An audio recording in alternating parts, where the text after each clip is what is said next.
Hello दोस्तों, स्वागत है आप सभी का आपके अपने YouTube चैनल पर। क्या आप सीटेट परीक्षा की तैयारी कर रहे हैं और हिंदी विषय में मजबूत पकड़ बनाना चाहते हैं तो ये वीडियो आपके लिए है। हम लाए हैं सीटेट के लिए 50 सबसे महत्वपूर्ण हिंदी प्रश्न। हर प्रश्न के साथ मिलेगी आपको सरल और स्पष्ट व्याख्या, ताकि न सिर्फ जवाब याद रहे बल्कि उसका मतलब भी अच्छे से समझ में आए।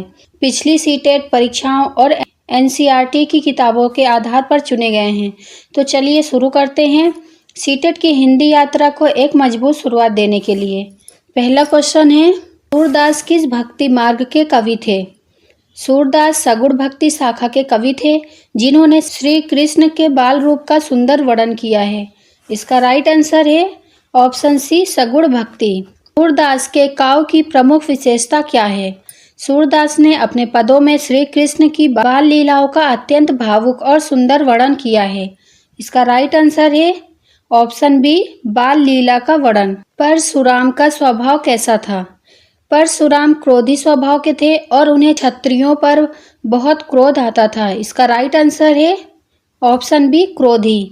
राम ने धनुष तोड़कर क्या दिखाया? राम ने शिवाजी का धनुष तोड़कर अपनी अलौकिक शक्ति और साहस का प्रदर्शन किया। इसका राइट आंसर है ऑप्शन ए, अपनी शक्ति। कबीर किस भाषा में लिखते थे? कबीर ने सदुक्कड़ी भाषा में अपने दोहे और साखियाँ लिखी, जो आम लोगों को समझ में आ सके। इसका राइट आंसर है ऑप्शन डी, सदुक्कड़ी। कबीर किस चीज़ की आलोचना करते हैं? कबीर ने पाखंड, बाहरी आडंबर और मूर्ति पूजा की तीखी आलोचना की। इसका राइट आंसर है ऑप्शन बी, मूर्ति पूजा और पाखंड। आत्मत्राण का अर्थ क्या है? आत्मत्राण का अर्थ होता है आत्मा की रक्षा करना या उसे मजबूती देना। इसका राइट आंसर है ऑप्शन बी, आत्मा की रक्षा करना। कवि ने किससे आत्मबल प्राप्त करने को कहा है? कवि का मानना है कि आत्मबल स्वयं से ही आता है, किसी और से नहीं। इसका राइट आंसर है ऑप्शन सी, स्वयं से। सूरदास जी ने किस भगवान की बाल लीलाओं का वर्णन किया है? सूरदास जी ने भगवान श्री कृष्ण के बाल रूप की सुंदर लीलाओं का वर्णन किया है। उनके पदों में वात्सल्य भाव बहुत प्रमुख है, जो पाठकों को भाव विभोर कर देता है। इसका राइट आंसर है ऑप्शन सी, कृष्ण। कबीर की भाषा कौन सी है? कबीर सदुक्कड़ी भाषा में लिखते थे, जो सामान्य जनमानस की भाषा थी। इसमें उनकी बातें आम लोगों को आसानी से पहुंचती थी। इसका राइट आंसर है ऑप्शन सी, सदुक्कड़ी। तुलसीदास किस भक्ति मार्ग से जुड़े थे? तुलसीदास सगुण भक्ति मार्ग के प्रमुख कवि थे। उन्होंने भगवान राम की भक्ति में कई ग्रंथों की रचना की, जैसे रामचरितमानस, विनय पत्रिका आदि। इसका राइट आंसर है ऑप्शन बी, सगुण भक्ति। आत्मबल का क्या अर्थ है? आत्मबल का मतलब आत्मा की अंदरूनी शक्ति से है। यह बल व्यक्ति को कठिन परिस्थितियों में भी मजबूती से टिके रहने में मदद करता है। इसका राइट आंसर है ऑप्शन सी, आत्मा की शक्ति। नमक का दरोगा किसे बनाया गया था? इस कहानी में बंशीधर को नमक का दरोगा नियुक्त किया गया था। उन्होंने ईमानदारी से काम करते हुए किसी की सिफारिश को नहीं माना। इसका राइट आंसर है ऑप्शन ए, बंशीधर। नेताजी का चश्मा किस प्रकार का प्रतीक है? नेताजी का चश्मा सादगी और ईमानदारी का प्रतीक है। वह भले ही बड़े नेता थे, लेकिन उनका जीवन बहुत साधारण था। इसका राइट आंसर है ऑप्शन बी, ईमानदारी और सादगी का। मनुष्यता कहानी का मुख्य संदेश क्या है? यह कहानी यह सिखाती है कि सच्ची मानवता किसी धर्म या जाति से ऊपर होती है। दूसरों की मदद करना ही सच्चा धर्म है। इसका राइट आंसर है ऑप्शन सी, इंसानियत सबसे बड़ी चीज़ है। स्पीति क्षेत्र में बारिश क्यों अनोखी मानी जाती है? स्पीति एक सूखा, ठंडा और पहाड़ी क्षेत्र है, जहां बारिश बहुत कम होती है। इसलिए जब वहां बारिश होती है तो लोग उसे उत्सव की तरह मनाते हैं। इसका राइट आंसर है ऑप्शन डी, वहां बारिश बहुत कम होती है। औपचारिक पत्र किसे लिखा जाता है? औपचारिक पत्र उन लोगों को लिखा जाता है जिनसे हमारा व्यक्तिगत संबंध नहीं होता, जैसे प्रचार, कलेक्टर आदि। इसका राइट आंसर है ऑप्शन सी, अधिकारी या संस्था को। नाक कटना मुहावरे का क्या अर्थ है? नाक कटना का अर्थ होता है अपमान होना या प्रतिष्ठा गिरना। यह मुहावरा तब उपयोग होता है जब किसी को शर्मिंदगी हो। इसका राइट आंसर है ऑप्शन बी, अपमान होना। कविता का मुख्य उद्देश्य क्या होता है? कविता के माध्यम से कवि अपने भावों, अनुभूतियों और विचारों को सुंदर ढंग से व्यक्त करता है।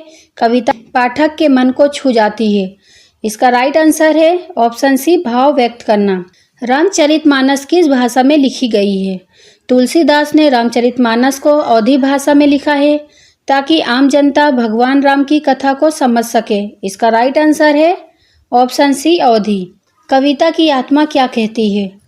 रस कविता की आत्मा होता है। यह पाठक में आनंद, करुणा, वीरता आदि भावनाओं को जगाता है। इसका राइट आंसर है ऑप्शन सी, रस। दया किस प्रकार का प्रभाव है? दया एक मानवीय और सकारात्मक भावना है जो दूसरों के कष्ट को देखकर मदद करने की प्रेरणा देती है। इसका राइट आंसर है ऑप्शन बी, सकारात्मक। ईमानदारी किसके लिए जरूरी है? ईमानदारी हर इंसान के लिए आवश्यक है, चाहे वह किसी भी वर्ग या उम्र का हो। यह एक नैतिक मूल्य है। इसका राइट आंसर है ऑप्शन सी, हर इंसान। तुलसीदास ने भगवान राम को क्या कहा है? तुलसीदास ने भगवान राम को मर्यादा पुरुषोत्तम कहा है क्योंकि उन्होंने जीवन भर मर्यादा और धर्म का पालन किया। इसका राइट आंसर है ऑप्शन सी, मर्यादा पुरुषोत्तम। भाषा क्या है? भाषा वह माध्यम है जिससे हम अपने विचारों, भावनाओं और सूचनाओं को दूसरों तक पहुंचाते हैं। इसका राइट आंसर है ऑप्शन बी, संवाद का माध्यम। कहानी का उद्देश्य क्या होता है? कहानी लेखक के अनुभव और कल्पनाओं का संगम होती है जो पाठकों को मनोरंजन के साथ साथ सिखा भी देती है। इसका राइट आंसर है ऑप्शन सी, अनुभव बांटना। लोकोक्ति क्या होती है? लोकोक्ति एक प्रसिद्ध कहावत होती है जो जीवन के अनुभव और सच्चाइयों पर आधारित होती है। इसका राइट आंसर है ऑप्शन बी, कहावत। बिल्ली के गले में घंटी मुहावरे का अर्थ क्या है? इस मुहावरे का मतलब है कोई ऐसा काम करना जो सबको मुश्किल लगता है और कोई शुरू नहीं करना चाहता। इसका राइट आंसर है ऑप्शन बी, कठिन काम करने को तैयार होना। बाल गोपाल किसका दूसरा नाम है? बाल गोपाल भगवान कृष्ण का बाल रूप है। इस नाम से उनकी बाल लीलाओं का उल्लेख किया जाता है।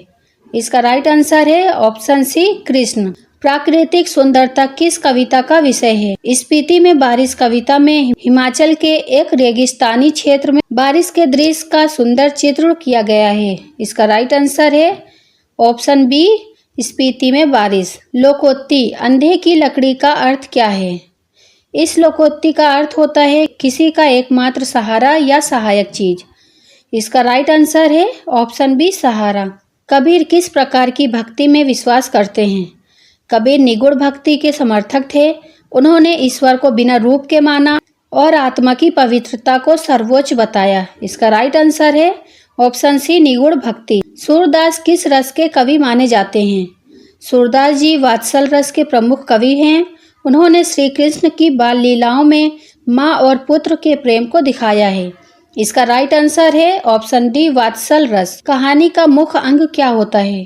कहानी में पात्र ही कहानी को जीवंत बनाते हैं। उनके कार्यों से भी कथानक आगे बढ़ता है। इसका राइट आंसर है ऑप्शन बी, पात्र। पत्र किस प्रकार के लेखन का उदाहरण है?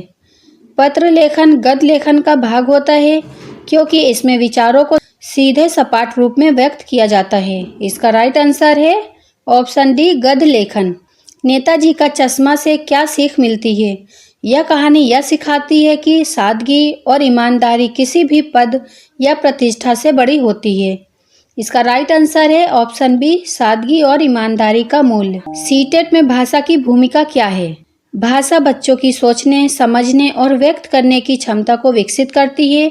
यह संप्रेषण का मुख्य माध्यम है। इसका राइट आंसर है ऑप्शन सी, सोच और समझ के विकास के लिए।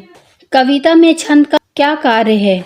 छंद कविता की लय और गति को नियंत्रित करता है जिससे कविता गेय और प्रभावशाली बनती है। इसका राइट आंसर है ऑप्शन बी, लय और संगीत देना। कबीर की रचनाओं को क्या कहते हैं? कबीर की छोटी छोटी रचनाएं साखी कहलाती हैं जो जीवन के गहरे सत्य बताती है। इसका राइट आंसर है ऑप्शन बी, साखी। हिंदी भाषा का जन्म किस भाषा से हुआ है? हिंदी भाषा संस्कृत से विकसित हुई है और इसमें कई संस्कृत शब्द आज भी प्रचलित है। इसका राइट आंसर है ऑप्शन सी, संस्कृत। सूर्य का पर्यायवाची शब्द क्या है? रश्मिराज सूर्य का सुंदर पर्यायवाची शब्द है जिसका अर्थ है किरणों का राजा। इसका राइट आंसर है ऑप्शन ए रश्मि राज। कमल का विलोम शब्द क्या होगा? कमल कीचड़ में उगता है, इसलिए कीचड़ इसका विरोधी अर्थ दर्शाता है। इसका राइट आंसर है ऑप्शन सी कीचड़। पसीना छूटना का अर्थ है, इसका अर्थ है किसी बात से डर या घबराहट महसूस होना। इसका राइट आंसर है ऑप्शन ए डर जाना। रस कविता में क्या दर्शाता है? रस का मतलब होता है कविता में भावनाओं का स्वाद या अनुभव जो पाठक महसूस करता है। इसका राइट आंसर है ऑप्शन बी भावनाओं का अनुभव। लाल बहादुर शास्त्री की पहचान किस गुण से होती है? शास्त्री जी को उनकी सादगी, ईमानदारी और देशभक्ति के लिए याद किया जाता है। इसका राइट आंसर है ऑप्शन बी सादगी और ईमानदारी। भाषा अधिगम का सर्वप्रथम माध्यम क्या होता है? भाषा अधिगम का सर्वप्रथम माध्यम मौखिक भाषा होता है।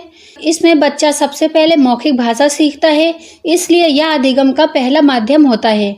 इसका राइट आंसर है ऑप्शन बी मौखिक भाषा। नेक्स्ट क्वेश्चन, भाषा के विकास में सबसे महत्वपूर्ण भूमिका किसकी होती है? भाषा के विकास में सबसे महत्वपूर्ण भूमिका परिवार की होती है। इसमें बच्चा सबसे पहले भाषा अपने परिवार से सीखता है, इसलिए इसकी भूमिका सबसे महत्वपूर्ण मानी जाती है। इसका राइट आंसर है ऑप्शन बी परिवार की। शिशु में भाषा विकास किस प्रक्रिया से होती है? शिशु में भाषा विकास अनुकरण प्रक्रिया से होती है। इसमें छोटे बच्चे बड़ों की बातें सुनकर और बोलकर सीखते हैं, इसलिए अनुकरण भाषा विकास का मूल आधार है। इसका राइट आंसर है ऑप्शन ए अनुकरण। नेक्स्ट क्वेश्चन, हिंदी शिक्षण का प्रमुख उद्देश्य क्या है? हिंदी शिक्षण का प्रमुख उद्देश्य संप्रेषण कौशल विकसित करना है। हिंदी शिक्षण का मुख्य उद्देश्य है छात्र में अच्छे संप्रेषण कौशल का विकास करना। इसका राइट आंसर है ऑप्शन सी संप्रेषण कौशल विकसित करना। लास्ट क्वेश्चन, कविता का मुख्य उद्देश्य क्या होता है? कविता का उद्देश्य भावनाओं को सुंदर ढंग से प्रस्तुत करना होता है। इसका राइट आंसर है ऑप्शन बी भावों की अभिव्यक्ति। सारे क्वेश्चंस यहीं पर कंप्लीट हो गए हैं। वीडियो अच्छी लगी हो तो चैनल को लाइक सब्सक्राइब करना ना भूलें। Thank you.